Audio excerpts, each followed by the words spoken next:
তাই পাবেন না, আমি সুন্দর, এই গাভীর মালিক। তুমি সেই মানুষ যে আমার বাচ্চার খাবার বন্ধ করে দিয়েছিল লঙ্কার ধোয়া দিয়ে? হ্যাঁ আমি, কিন্তু আমি জানতাম না যে আপনি এই শিশুকে খাওয়াচ্ছেন। এই বাচ্চাটিও তো বাঁচতে চায়। আমার গাভীর প্রচুর দুধ দেয়, একটু নিলে আমার কি বা যাবে।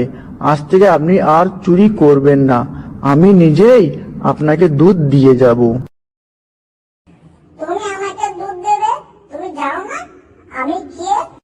আপনি একজন মা যে তার সন্তানকে বাঁচাতে চান, এর চেয়ে বড় পরিচয় আর কি হতে পারে।